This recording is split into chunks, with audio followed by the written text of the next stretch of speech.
so many texts from you all morning over the creche situation around Ireland and the places, the lack of places, and so many of you have been waiting on lists for years. And just some of the statistics around this. There's up to 40,000 children under the age of 3 are currently on creche waiting lists, with almost 7,000 children under the age of 1 waiting for a place when there are just 97 places available.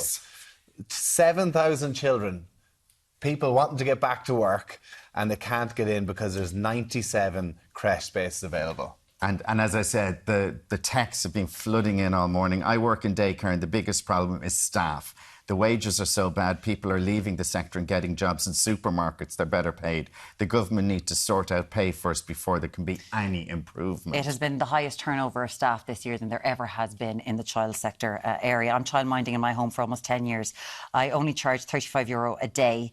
That is from 8 a.m. to 6 p.m. I will no longer go back into the creche sector, as staff in the childcare sector are the bottom of the barrel, starting on minimum wage and not appreciated in our country whatsoever. Throwing money at this issue won't solve it. It will only be solved when issues like insurance, pay to staff and work conditions are dealt with. There you have it. There's a lot more texts coming through on this. But we're seeing that all morning, like people applying when they're pregnant, and still their child is 2 and 3 now and they still can't get a place. And we're joined by Averil Sheehan, who runs a childcare facility in Cork, the Princess Towers. Thank you so much, Averil. Thanks so much for joining us. We're hearing so many people about children on waiting lists. Are you seeing that in your facility? Oh, absolutely. And I've been seeing this for the last couple of years. We have 23 on our baby room waiting list, waiting to get into our baby room, and we can't take them. And I know they won't get into that room at any stage, so they're just null and void. And we've actually stopped our waiting list as well for the creche. Averil, how? Because we're reading about this, the waiting list of people, and about being told you have to apply whenever the baby's only a few weeks old or conceived, pre-conception. How difficult is it for you to have to deal with these parents who are ringing in, some in desperation, I'd imagine? Oh, absolutely. At half a state there about 3 weeks ago, I got a phone call into the main landline in the house, and they were asking me had I any place, and they started crying on the phone. And it was actually a doctor, a cardiologist that had moved over from India and was coming to Ireland to take up a position in one of our major hospitals, and she couldn't take up that role because she couldn't find childcare. Now, she was bawling, crying, and I said, "Where are you based?" And she said, "In Glanmire," which to me is the city. And I said, "You do realise I'm a good 30 kilometres out from the city?" And she said, "Yes, but I've tried every creche on the way out from the city and you're next on the list." So it's very unfortunate that I couldn't help her out, but I did sort her out in the end, because I am on a group where there's 140 providers are on it.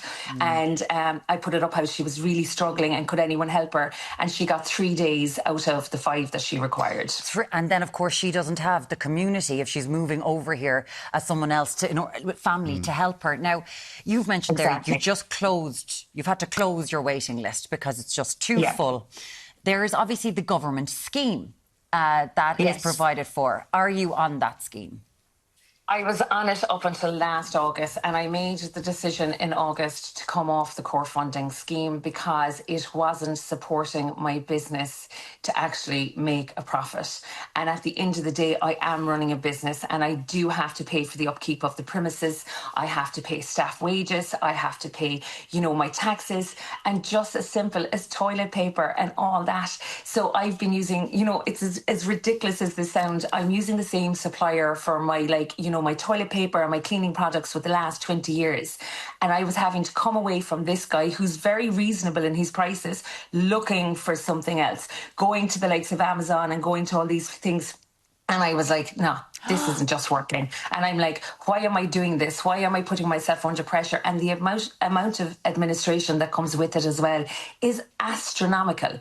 When I started back in the day, I was doing, I'd say, 4 or 5 hours of paperwork. Now I hire a full-time manager and myself part-time in the office. And that will just tell you. Averil, we're hearing all morning as well from people about staff retention. Are you seeing that? Is it a problem trying to keep staff, trying to hire staff? Well, that's very interesting because we actually had a girl leave here last Thursday, and I went into the baby room this morning to say good morning to everybody. And one of the staff members says, "You know what, Av? The last time a person left here was 4 years ago." And I was like, "Really?" I was like, "Oh my God, that's fantastic." But yeah, a lot of service providers would suffer, even trying to get in the CVs, and keeping the staff that they have or that would they employ. Yeah. What needs to be done, Averil? How can this be fixed, in your opinion, when you're seeing the massive waiting lists? Because the government are throwing money at it, but it's obviously not at the right direction. I don't think so. Look, the NCS, the National Childcare Scheme, is absolutely fantastic for the parents. The parents should be getting more on that.